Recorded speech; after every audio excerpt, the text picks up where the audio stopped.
بسم الله الرحمن الرحيم الحمد لله رب العالمين والصلاة والسلام على سيدنا محمد وعلى آله وصحبه أجمعين يا ربنا لك الحمد كما ينبغي لجلال وجهك وعظيم سلطانك حمدا كثيرا طيبا مباركا فيه ونصلي ونسلم ونبارك على خير خلقك سيدنا محمد وعلى آله وصحبه أجمعين. Donc j'ai terminé la précédente vidéo donc avec ce verset de Surat Al-Ahzab, donc les coalisés. Ah, donc ce verset-là se trouve au numéro donc 72. D'accord. Et où Allah Ta'ala dit hein, nous avons donc proposé la responsabilité, ce qu'on appelle l'amana, donc aux cieux et à la terre et aux montagnes, qu'ils ont refusé. Ils ont refusé de l'assumer, de la porter. Ils en ont eu peur. Hein? Mais l'homme l'a prise. Certes, il a été donc injuste et ignorant. D'accord. Et là, justement, pour dire donc ces créations-là, c'est pour ça qu'on a dit la terre et la montagne, donc c'est malgré que ce soit des animés, normalement, donc si la responsabilité de l'univers leur a été proposée, c'est que ils ont une certain intellect, hein, et certaines âmes. Hein. Et c'est pour ça, normalement, j'ai parlé souvent de ça quand je parle de l'humain, l'animal, le végétal, et j'ai insisté sur les nanimés. D'accord. Et là, justement, pour dire l'homme a pris cette responsabilité à cause de son injustice, parce qu'il ne se rend pas compte de la responsabilité, son importance, sa gravité, et Jahula, parce que, dans le sens de certaine manière, si on veut, il y a une relation entre d'être ignorant et d'être injuste. D'accord. Parce que normalement, quand on ignore quelque chose, c'est là où on va faire n'importe quoi, et justement, ça, c'est injuste. Parce que la justice, c'est de savoir ce que tu fais. Pour dire dans le sens, si tu as le droit de faire, et quelles sont les conséquences de ce que tu vas faire. Maintenant, si tu ignores, hein, bien sûr, normalement, tu vas commettre l'injustice plus facilement, et ça va être, disons, une conséquence immédiate, donc normale, de tes actions sans connaissance. D'accord. Voilà. Pour dire, donc, Adam a été créé, donc, et a pris la responsabilité. C'est pour ça que Allah Ta'ala, quand il nous parle dans Surat Al-Baqarah, et dans Surat Al-Baqarah, donc, pour vous donner donc aussi le numéro de verset, Allah subhanahu wa ta'ala il dit وَإِذْ قَالَ رَبُّكَ لِلْمَلَائِكَةِ إِنِّي جَاعِلٌ فِي الْأَرْضِ خَلِيفَةً. Allah ta'ala il dit, donc, en s'adressant aux anges, il leur dit, donc je vais mettre sur terre un successeur, un khalifa. Ce terme-là se trouve dans l'islam, donc qui correspond à la fonction du chef des croyants. Et là, pour dire donc successeur, donc dans le sens parce qu'il allait normalement vivre sur terre.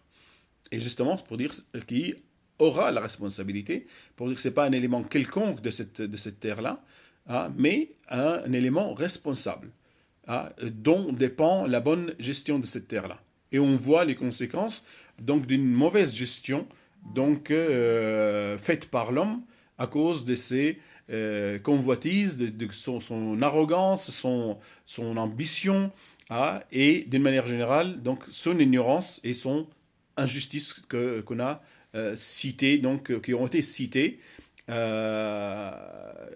comme cause de l'acceptation de la responsabilité de cette création de cette terre.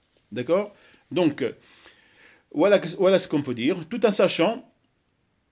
Et là, on peut donc en parler maintenant.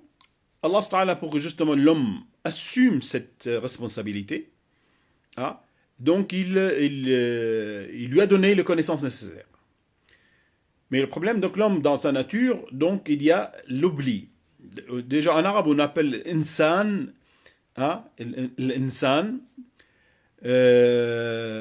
Et il y a dans le mot insan, donc il y a le mot les radicaux nun, sin, et ça peut être alif. Et là, ça correspond au verbe oublier. D'accord. D'ailleurs, même j'ai pensé donc au niveau en français, Normalement, donc, il y a l'idée de l'origine latine de ce mot-là. Et pour dire homme, hein, il y a donc l'idée il y a le verbe qu'on retrouve en français qui est omettre. Hein. Et là, donc, il y a aussi l'idée de l'oubli qu'on retrouve dans la sémantique de ce mot-là et de certaines manières de son étymologie. D'accord. Donc, pour dire, donc, l'homme est touché par l'oubli, et c'est pour ça, normalement, à chaque fois qu'il, en oubliant ou donc lui-même s'éloignant de la cause principale de sa création, la motivation principale, l'objectif principal de sa création, donc Allah Ta'ala lui a envoyé des prophètes, donc des humains comme lui, pour lui faire donc comprendre, lui rappeler donc son objectif.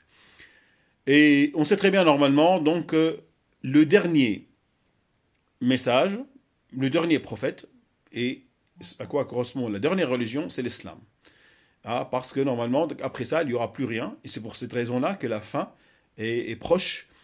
Donc, parce que normalement, il n'y aura plus de mise à jour, dans le sens, cet appareil, donc si on parle maintenant des mises à jour de nos appareils, donc va être jeté. Et jeté pour dire c'est la fin.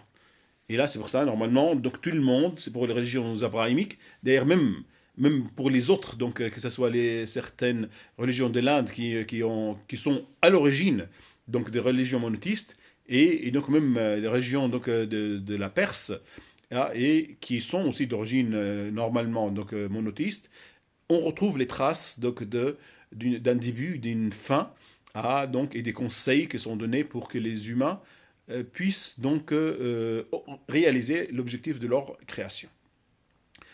Donc voilà, on a parlé donc de la création de l'univers, la création de Adam, et là on parle de la responsabilité qu'Adam a et l'objectif de sa création. Maintenant, je vais parler de quelque chose qui caractérise donc l'homme comparé donc à d'autres créations. Parce que normalement, donc vous savez que normalement les anges ont été créés même avant le djinn et avant les humains, ça c'est clair. Et les djinns, les anges, Allah Ta'ala leur a donné la raison sans les passions, sans les désirs, sans les envies. Et c'est pour ça que quand Allah Ta'ala en parle dans le Coran, il dit La ya'soun Allah ma amarahum wa yaf'alouna ma yu'marun. Malgré que ce verset-là, donc, désigne les anges responsables de l'enfer. Ils disent normalement, ils ne désobéissent pas aux ordres d'Allah, et ils ne font que ce qu'on leur ordonne de faire. Et ça, c'est à cause de la raison, parce qu'ils n'ont pas des passions, des envies, des désirs qui peuvent les tirailler pour justement désobéir. Allah puis après donc, a créé les animaux. Et les animaux donc ont les passions, les envies, les désirs. Tu le vois de jour vivre et survivre avec ça. Ils doivent manger, ils doivent s'accoupler, ils doivent se reposer. Point à la ligne. Donc pour dire donc, ils ne vont pas au-delà de cette idée-là. Donc il y a certaines créatures telles que les fourmis et les abeilles qui ont une structure donc sociale, j'allais dire de certaine manière parfaite, qui peut rivaliser donc la structure sociale de l'homme.